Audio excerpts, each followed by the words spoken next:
me despertó el sonido del metal golpeando la tierra. Al principio, pensé que era un sueño, de esos que se aferran después de un día largo en el rancho, pero el ritmo era demasiado claro, demasiado real. Me levanté de la cama con cuidado, evitando que las tablas viejas del suelo crujieran, y me acerqué a la ventana. A través de la cortina de encaje, la luz de la luna bañaba el patio, y me quedé helada, bajo los nogales. Gabriel y Alejandra estaban agachados sobre la tierra, con una linterna apretada entre ellos. Su haz estrecho cortaba la oscuridad, reflejándose en una pala mientras Gabriel cavaba. Sus movimientos rápidos y nerviosos, Alejandra, arrodillada cerca, susurraba, su rostro pálido pero decidido. Me pegué a la pared, conteniendo el aliento. Mi hijo, mi único hijo, y su esposa, en mi patio en plena madrugada, escondiendo algo como si fuera un delito. Mi corazón latía tan fuerte que temí que lo oyeran desde afuera. Trabajaban rápido, llenando el hoyo con movimientos apresurados. Alejandra alisó el montículo con su bota mientras Gabriel guardaba la pala bajo el brazo. Luego, sin decir palabra, se deslizaron de vuelta hacia la casa. No me moví hasta que el rayo de su linterna desapareció por la puerta de la cocina. El resto de la noche se alargó sin que pudiera dormir. Me senté en mi silla junto a la ventana, mirando ese pedazo de tierra removida, esperando a que amaneciera. Al alba, me puse las botas, tomé la pala vieja junto a la puerta del granero y caminé hacia el nogal. La tierra cedió fácilmente, fresca y suelta. Mis manos temblaban mientras cavaba, el sudor mezclándose con el aire fresco de la mañana. Cuando la pala golpeó algo sólido, me arrodillé. Era una caja de metal, con tierra pegada a los lados, pesada en mis manos temblorosas. La llevé adentro, la puse en la mesa de la cocina y me armé de valor antes de levantar la tapa. La tapa chirrió al abrirse, y el olor a papel húmedo me golpeó primero. Dentro de la caja había un fajo de documentos, con los bordes manchados de tierra, mi testamento, doblado con cuidado como si acabara de sacarlo de su sobre, la escritura del rancho. La tierra que mi esposo y yo trabajamos toda nuestra vida para proteger. Mi póliza de seguro de vida, una que guardé hace años y en la que rara vez pensaba, y luego, el papel que me cerró la garganta la carta que escribí meses atrás. Dirigida a nadie, nunca enviada. En esas líneas había volcado las dudas que no me atrevía a decir en voz alta. Cómo las visitas de Gabriel empezaban a sentirse ensayadas. Cómo los ojos de Alejandra se posaban en la casa con una frialdad que me inquietaba. Escribí que temía que mi lugar en mi propia familia estaba cambiando, que me medían, no me querían. Había guardado esa carta en lo profundo de mi caja fuerte, diciéndome que no era más que un desahogo. Ahora estaba allí, manchada de tierra, prueba de que mis temores habían sido leídos, tocados y enterrados. Mis manos temblaban mientras apilaba los papeles, intentando calmar mi respiración. Solo una persona podía haber abierto esa caja fuerte. Gabriel sabía la combinación. Se la confié cuando mi salud flaqueó hace unos años. Esa confianza se había convertido en un arma. Durante años me pregunté si imaginaba los cambios en su tono, la impaciencia cuando pedía ayuda. Cómo Alejandra hablaba de planes para el futuro que parecían excluirme. Esta caja acalló todas esas preguntas. No lo imaginaba. Estaban planeando algo. Y habían dejado su rastro en la tierra bajo mi nogal. Recogí los papeles, limpié la tierra de sus bordes y los guardé bajo llave en el cajón de mi escritorio. Mi pulso seguía acelerado, pero mi mente estaba clara. El tiempo de dudar había terminado. El tiempo de recordar cómo llegamos a este punto apenas comenzaba. Los papeles en mi escritorio me llevaron de vuelta en el tiempo. A los años cuando este rancho no era más que un terreno pedregoso y un sueño terco. Mi esposo, Rafael, y yo llegamos a San Miguel de Allende con poco más que un tractor de segunda mano y la fuerza que cargábamos en los huesos. Los veranos quemaban la tierra, los inviernos la endurecían, y más de una vez nos preguntamos si habíamos cometido un error al plantar nuestro futuro en un suelo que se negaba a ceder. Pero poco a poco, los nogales que cuidamos echaron raíces profundas, y el ganado que criamos engordó lo suficiente para pagar las deudas del banco. Nunca tuvimos hijos propios. Cuando los médicos me dijeron que era improbable, enterré ese dolor en el trabajo, convenciéndome de que la tierra sería mi familia. Luego, una tarde de primavera, llamó el orfanato del municipio. Un niño de 3 años, Gabriel, había perdido a su madre en un accidente automovilístico. Su padre desconocido. Todavía recuerdo cómo se aferró al abrigo de Rafael aquel primer día. Callado pero observador. En ese momento supe que los lazos de sangre no importaban. Lo que importaba era el amor que estábamos dispuestos a dar. Desde entonces, mi vida giró en torno a él. Trabajé noches en la tienda de forraje para comprarle ropa escolar. Me salté comidas para que él pudiera repetir y abandoné mis propios cursos universitarios para que nunca dudara de su lugar en esta familia. Cada decisión giraba en torno a la promesa de que Gabriel nunca sentiría la soledad que vi en sus ojos aquel primer día. Cuando cumplió 18, Rafael y yo pusimos el rancho a su nombre junto al nuestro. Era nuestra manera de anclarlo, de decirle que este legado era tan suyo como nuestro. Pensé que lo haría sentir orgulloso, que lo haría sentir que realmente pertenecía. Ahora, mirando esas escrituras manchadas de tierra en mi cajón, entendí en qué se había convertido ese gesto. Lo que quise que fuera un regalo de pertenencia, él lo vio como un derecho. Le había entregado la tierra y los medios para calcular su valor, sin imaginar que algún día la reduciría a una cifra en papel. La tierra por la que sacrifiqué todo ya no era solo mi cimiento, se había convertido en su palanca. Para cuando llegó el domingo, había guardado los papeles en el cajón y obligué a mis manos a estar lo suficientemente firmes para cocinar. Gabriel y Alejandra llegaron justo antes del mediodía, con sonrisas que no llegaban a sus ojos. Puse la mesa con los mismos platos que usaba desde hace años, porcelana azul y blanca, que Rafael y yo compramos en el pueblo por nuestro 5º aniversario. Siempre habían significado consuelo para mí, pero hoy se sentían como utilería en un escenario. Gabriel sirvió el caldo en su tazón y carraspeó. Mamá, Alejandra y yo hemos estado pensando. Vivir aquí sola ya no es seguro. Encontramos unas residencias para adultos mayores en Guadalajara que te vendrían bien. Atención médica, actividades sociales, todo eso. Alejandra se inclinó hacia adelante, con un tono empalagoso. Es por tu bien. Teresa, este lugar es demasiada tierra para una sola mujer. Las cercas necesitan arreglos. El tejado está cansado. El huerto está descuidado. No deberías cargarte con todo eso. Revolví mi sopa lentamente, dejando que sus palabras se asentaran como veneno en el caldo. Gabriel añadió: pueden pasar accidentes, una caída en esas escaleras, y quién sabe cuánto tardarían en encontrarte. Estarías más segura rodeada de gente. Mi corazón latía con fuerza, pero mi rostro permanecía sereno.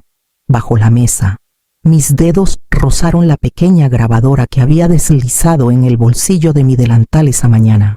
Un aparatito que Ruth me había dado hace años, cuando llevaba los registros del consejo de la iglesia. Presioné el botón con el borde del pulgar y la luz roja parpadeó contra la tela. La voz de Alejandra se volvió más aguda. No es justo mantener una propiedad tan valiosa atada cuando podría venderse para cubrir tus cuidados. Piensa en lo fácil que sería todo para todos nosotros. Para todos nosotros, esa era la verdad asomándose, cruda y codiciosa. Tomé un sorbo de sopa y asentí como si lo estuviera considerando. Por dentro, dejé que las palabras se grabaran en mi memoria. La comida se alargó. Cada frase cargada de fingida preocupación. Para cuando apartaron sus sillas, tenía casi 1 hora de sus voces grabadas. Cada palabra, un hilo en la telaraña que estaban tejiendo. Lavé los platos después de que se fueron, con la grabadora guardada a salvo. Lo que ellos pensaban que era presión, solo me había dado la evidencia que necesitaba, y con ella, la fuerza para actuar. 2 días después de ese almuerzo dominical, manejé hacia Querétaro con la grabadora en mi bolso y la caja de papeles sellada en un sobre de Manila. Los campos verdes salpicados de graneros de piedra caliza pasaban por mi ventana, pero apenas los veía. Cada kilómetro me alejaba más de la ilusión de confianza y me acercaba a la realidad que ahora debía enfrentar. Luis Morales me recibió en su oficina con un apretón de manos firme, de esos que dan los hombres que han guiado a más de una familia por disputas amargas. Coloqué el sobre en su escritorio y vi cómo su expresión se endurecía al revisar los documentos. «Ya violaron tu caja fuerte», dijo en voz baja. «Eso me dice que no se detendrán. Hay que actuar rápido. En unas horas, el plan estaba listo. Me ayudó a crear un fideicomiso a mi nombre, con instrucciones específicas que excluían por completo a Gabriel. Abrimos una sociedad para proteger los ingresos del rancho, moviendo los fondos a cuentas que él no podría rastrear, y revelé los ahorros que Rafael y yo habíamos mantenido ocultos para todos, menos para el banco. Dinero que siempre consideré intocable. Luis me mostró cómo ponerlo donde solo yo pudiera alcanzarlo. De ahí manejé directo a la clínica de la doctora Vargas en San Miguel de Allende. Ella me conocía desde hace décadas, a través de huesos rotos, temporadas de gripa y duelos. Cuando le expliqué lo que Gabriel había insinuado sobre mi confusión, su mandíbula se tensó. Me hizo una evaluación completa, pruebas de memoria, reflejos, incluso de equilibrio. Al final, firmó una declaración confirmando mi capacidad mental y física en un lenguaje claro y contundente. Salí de su consultorio con ese papel aferrado como un escudo. El último paso me llevó a Guadalajara, donde el pequeño departamento de mi tía fallecida había estado vacío desde su partida. Había seguido pagando los impuestos, pero rara vez lo visitaba. Ahora contraté trabajadores para arreglar la plomería, pintar las paredes e instalar cerraduras nuevas. Se convirtió en mi refugio, mi plan B, un lugar donde nadie podría alcanzarme. Para cuando regresé a San Miguel de Allende, el rancho seguía igual, pero el suelo bajo mi vida había cambiado. Ya no esperaba la tormenta, estaba lista para ella. Volvieron el domingo siguiente, rápidos y formales, como si el asunto ya estuviera decidido. Gabriel traía una carpeta delgada bajo el brazo, y Alejandra lucía una sonrisa fina como cristal. Nos sentamos en la sala, con el sol de la tarde derramándose sobre el piso de madera de nogal. Y supe antes de que hablaran qué vendría. «Mamá», empezó Gabriel, con un tono ensayado, «es hora de enfrentar la realidad. Escogimos 3 residencias para adultos mayores en Guadalajara, todas de buena reputación, todas seguras. Estarás bien cuidada. Y nosotros nos encargaremos de vender el rancho para cubrir los gastos». Deslizó la carpeta sobre la mesa de centro. Alejandra se inclinó hacia adelante. Con voz suave: «Tendrás compañía de tu edad, personal médico a la mano. Es la decisión responsable. Y, en verdad, esta propiedad es demasiado para ti ahora». Junté las manos en mi regazo. «Responsable», dicen. Dejé que el silencio se alargara. Luego metí la mano en mi bolsillo. Presioné un botón y la voz de Gabriel llenó la sala. «Pueden pasar accidentes. Una caída en esas escaleras y nadie te encontraría por días». La expresión de Alejandra vaciló. Gabriel se puso de pie de un salto, con el rostro encendido. «¿Qué es esto, tus palabras?», dije con calma. Presioné de nuevo. «No es justo mantener una propiedad tan valiosa atada cuando podría venderse para cubrir tus cuidados». Sus sonrisas se desvanecieron. Saqué un pequeño sobre de mi lado y puse las fotos en la mesa, imágenes de la caja de metal, con tierra pegada en la tapa, y los papeles dentro. Encontré lo que enterraron bajo el nogal. La mano de Alejandra voló a su boca. La mandíbula de Gabriel se tensó, su calma pulida colapsando en algo crudo y acorralado. «Lo has malentendido», empezó. «No, lo corté», He entendido más de lo que crees. Se miraron, un pánico silencioso chispeando entre ellos. Por primera vez, vi su seguridad tambalearse, su plan deshacerse, pero no revelé los documentos que Luis había asegurado. La evaluación firmada por la doctora, el fideicomiso ya establecido. Esas eran mis armas aún ocultas, y quería que se preguntaran qué más podría tener. La sala se quedó en silencio, cargada con su inquietud, y dejé que el silencio pesara como una piedra entre nosotros, sabiendo que el miedo haría más trabajo que la ira.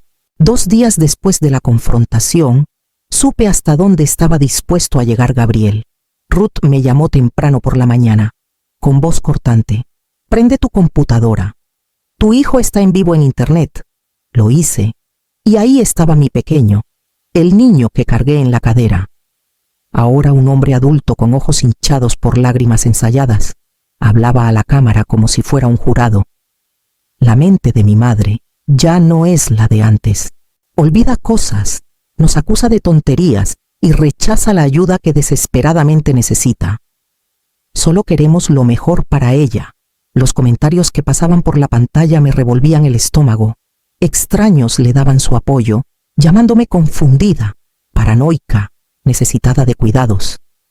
Era la actuación de su vida, y por un momento sentí que el suelo se deslizaba bajo mis pies. Ruth no me dejó caer. Llegó a mi puerta esa tarde con su vieja laptop bajo el brazo. Si él quiere dar un espectáculo, tú les darás la verdad. Con su ayuda, abrí una transmisión en vivo propia. Mis manos temblaban al principio, pero una vez que comencé a hablar, las palabras salieron firmes. Me llamo Teresa Morales. Han escuchado la historia de mi hijo. Ahora escucharán la mía. Levanté la evaluación firmada por la doctora Vargas. El sello claro bajo la luz. Estoy en pleno uso de mis facultades, certificada por una doctora que me conoce desde hace décadas. Luego reproduje las grabaciones, la voz de Gabriel hablando de accidentes en las escaleras, Alejandra llamando al rancho una carga. Los comentarios cambiaron casi de inmediato: sorpresa, incredulidad, enojo dirigido no hacia mí, sino hacia ellos. Finalmente, mostré las fotos de la caja de metal y los documentos robados. Esto fue enterrado bajo mi nogal en plena noche. Ustedes decidan qué significa para la noche. Fragmentos de mi transmisión se esparcieron por las redes sociales. El periódico local de San Miguel de Allende publicó la historia con mi nombre en primera plana. La versión de Gabriel y Alejandra se desmoronó ante mis ojos. Pero incluso mientras llegaban mensajes de apoyo, sabía que la pantalla era solo el primer campo de batalla. El juzgado sería el siguiente. El juzgado en San Miguel de Allende estaba más frío de lo que esperaba. Aunque tal vez era solo el peso en mi pecho, me senté en la mesa de testigos, con las manos cruzadas, mientras el fiscal presentaba el caso pieza por pieza. Primero vinieron las fotos de la caja de metal manchada de tierra. Luego, las grabaciones que llevaron la voz de Gabriel por la sala como una navaja. Cada palabra que había dicho en mi cocina, cada amenaza velada, resonaba ahora en el silencio de un jurado que colgaba de cada sílaba. La doctora Vargas testificó con su calma habitual. Describió mi evaluación en detalle. Cómo pasé cada prueba de memoria y juicio. No hay indicios de demencia ni capacidad disminuida, dijo con firmeza, mirando directamente al abogado defensor. Esa sola declaración pareció cambiar el aire. La insinuación de que estaba senil se disolvió bajo su credibilidad. Cuando llegó mi turno, me levanté y dije la verdad con claridad. Hablé de la noche en que vi a mi hijo y su esposa enterrando algo en el patio, del momento en que desenterré mi testamento robado y las palabras que nunca quise que nadie más leyera. Mi voz tembló una vez, pero la estabilicé. Quería que el jurado escuchara no solo los hechos, sino los años de devoción detrás de ellos, las décadas de sacrificio que hacían la traición más afilada que cualquier cuchillo. La defensa intentó pintar a Gabriel como un hijo preocupado, a Alejandra como una esposa dutiful, pero las grabaciones desbarataron cada excusa. Cuando el jurado se retiró, tardaron menos de 3 horas en regresar. Culpables: abuso a persona mayor, conspiración, intento de fraude. El juez sentenció a Gabriel a 5 años en prisión estatal, a Alejandra a 3. La restitución se pagaría con sus cuentas, aunque fueran magras. El martillo golpeó y la sala se vació. Pero me quedé sentada, con las manos en el regazo, el sonido resonando en mí. La vindicación debería haberse sentido como un triunfo. En cambio, se sintió como estar de pie sobre una tumba que no cabe. La justicia había hablado, pero no me devolvió al niño que una vez traje a casa del orfanato. Cuando salí del juzgado, las llaves del rancho en mi bolsillo pesaban más que nunca, y supe que tenía que decidir qué tipo de futuro abrirían. Después del juicio, dejé San Miguel de Allende por un tiempo. El departamento de mi tía en Guadalajara se convirtió en mi refugio, un lugar donde podía respirar sin vigilar las sombras al borde del huerto. El zumbido de la ciudad me estabilizó, su ruido ahogando el silencio que Gabriel dejó atrás. Pero el rancho seguía llamándome. La tierra no era culpable de su traición. Los nogales habían crecido con décadas de sudor y cuidado. No podía abandonarlo, pero podía cambiar lo que significaba. Con la guía de Luis y el aliento de Ruth, comencé las renovaciones. La casa fue reparada, los graneros restaurados, el huerto liberado de años de descuido. Pero esta vez, el trabajo no era para ganar dinero. Abrí las puertas a adultos mayores que no tenían a dónde ir, viudas y viudos, apartados por sus familias. Hombres y mujeres cuyos nombres se habían vuelto inconvenientes. Cenábamos en la mesa larga donde una vez enfrenté a mi hijo, cuidábamos los árboles juntos. Plantábamos verduras en la misma tierra que alguna vez guardó secretos. Poco a poco, el rancho dejó atrás su amargura. Se convirtió en un lugar de descanso, no de rivalidad. Cada atardecer recorría la cerca, escuchando risas que flotaban desde el porche. Lo que casi me robaron se había convertido en algo más grande, algo que ninguna traición podía deshacer. Y fue en esa paz, con el rancho vivo de nuevo, que llegó la prueba final de mi determinación en forma de una carta. La carta llegó en un papel crema, con la letra de Gabriel marcada profundamente en la página. Escribía sobre remordimientos, noches sin dormir, de darse cuenta demasiado tarde del costo de sus decisiones. Me suplicaba que lo visitara, que lo perdonara, que recordara al padre e hijo que alguna vez fingimos ser. Cada línea estaba cargada de súplica, pero ninguna con responsabilidad. La leí 2 veces. Luego la doblé con cuidado y la puse a un lado. Mi respuesta fue breve, escrita con mi mano firme. El respeto es la herencia que me negaste. La envié por correo a la mañana siguiente y no sentí necesidad de decir más. Esa tarde caminé por el huerto de nogales mientras el sol se ponía, las ramas proyectando sombras largas sobre la tierra que Rafael y yo cuidamos durante décadas. El aire olía a tierra y renovación, y me di cuenta de que ya no cargaba el peso de probarle mi valor a nadie. Había dado amor libremente, y había aprendido el precio de dar sin límites. La edad no me había debilitado, me había afilado, me había templado como acero en el fuego. Con las llaves de mi vida aún en la mano, supe que las puertas solo se abrirían para quienes llevaran respeto consigo.